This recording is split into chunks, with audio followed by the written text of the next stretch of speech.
38차 최고위원회 회의를 개최합니다. 문제는 결국 좋은 일자리입니다. 우리 청년들은 열정회의를 강요당하지 않고 근로한 만큼의 정당한 보수를 받는 안정적인 일자리를 원하고 있습니다. 그럼에도 불구하고 문재인 정부가 제시한 대책은 단기 알바성 일자리였습니다. 정부가 직접 공기업과 공공기관에 체험형 일자리 5만 9천 개를 만들라고 지시했을 뿐더러 2019년 예산안에도 단기 저성과 일자리를 위해 전세 약 2조 원을 예정했습니다. 오늘 아침 신문을 보면 고용 실적을 위해 공기업인 한국전력기술은 만 34세 이하 청년을 대상으로 한 인턴 제도 중 하나로 직장 체험 단기 인턴을 채용한다고 했습니다.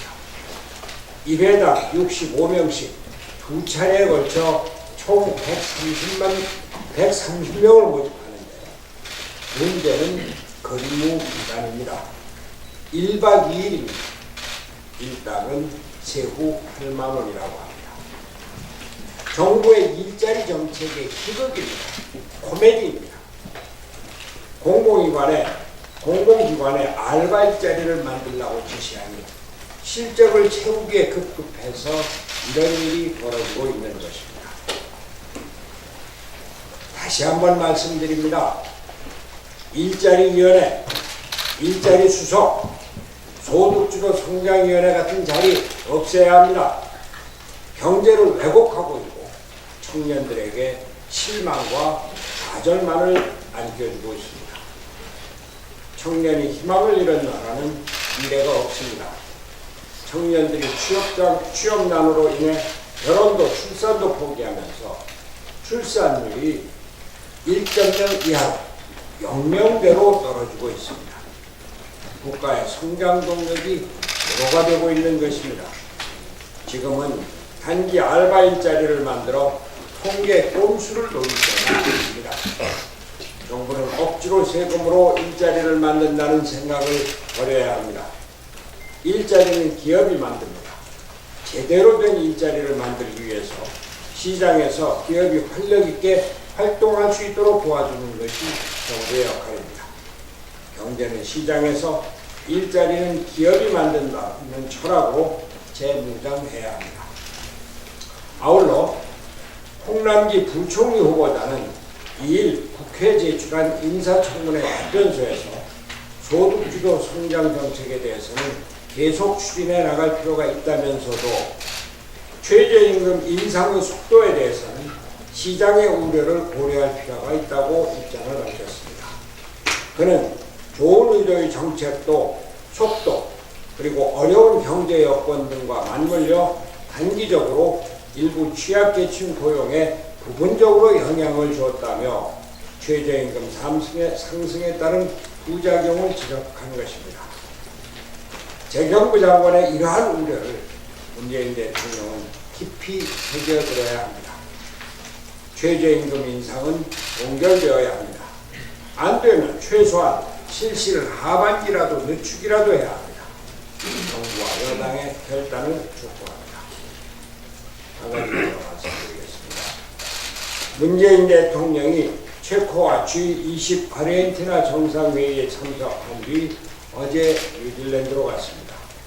대통령은 기상 지자간담회에서 김정은의 답방과 2차 북미 정상회담에 대해 낙관적으로 예측하고 북한의 비핵화와 대북제재 유지에 대해서도 긍정적으로 답했습니다. 좋은 일입니다. 마침 남북철도 연결 사업을 위한 사전조사단이 우리 열차를 타고 하늘로 갔습니다. 비핵화와 한반도 평화가 하루빨리 정착되기를 바랍니다. 다만 정부는 조급성을 버리고 한반도 평화는 시간이 걸릴 것이라는 점을 이해해 주시기 바랍니다. 그런데 문재인 대통령은 기자간담회에서 국내 문제에 대해서는 질문에 답하지 않았습니다. 경제 문제를 비롯해서 선거법 개정 문제, 청와대를 비롯한 공직자들의 기강 회의 문제 등 많은 문제가 산적해 있습니다. 문재인 대통령도 G20 정상회담을 마친 뒤 SNS상에 국내에서 많은 일들이 기다리고 있다고 글을 올렸습니다. 맞는 말입니다. 그 많은 일들 중에서도 선거제 개혁 문제, 즉 연동형 비례대표제 도입 문제가 가장 시급한 일입니다. 문재인 대통령도 출국 전 홍영표 원내대표에게 이번에 꼭 선거제 개편을 해야 한다고 직접 말했다고 합니다. 그런데 아직 확실한 진전이 없습니다. 협치 구조가 경색되면서 예산안 심사도 법정 시한을 넘기며 난항을 겪고 있습니다. 이제는 시간이 없습니다. 대통령이 결단해야 할 때입니다. 하루빨리 연동형 비례대표제 도입을 결단하고 정개특위가 세부 논의를 진행하게 해야 합니다. 문재인 대통령은 진정한 협치 없이는 국정이 한치도 진전될 수 없다는 사실을 정확히 인식해야 합니다. 여론을 믿고 밀어붙이던 그 시절은 갔습니다. 대통령의 지지율이 50%를 밑돌기 시작했습니다. 선거법 개정과 예산안은 별개의 사항이 아닙니다. 책임은 오롯이 정부와 여당이 져야 합니다. 저는 문재인 대통령께 이번 순방을 마치고 귀국한 즉시 대통령과 여야 5당 대표 단판 회동을 가질 것을 제안합니다.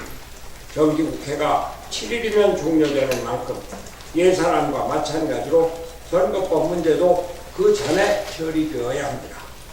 대통령과 5당 대표가 허심탄회하게 논의하고 통큰 결단을 해 협치의 결실을 거둡시다. 연동형 비례대표제 도입과 예산안 그리고 주요 법안을 한자리에 올려놓고 함께 얘기하고 결론을 냅시다. 문재인 대통령은 국민들의 염원을 꼭 이뤄내겠다고도 밝혔습니다. 연동형 비례대표제가 국민의 염원입니다. 문재인 대통령이 국민에게 한 약속을 실천한 때입니다.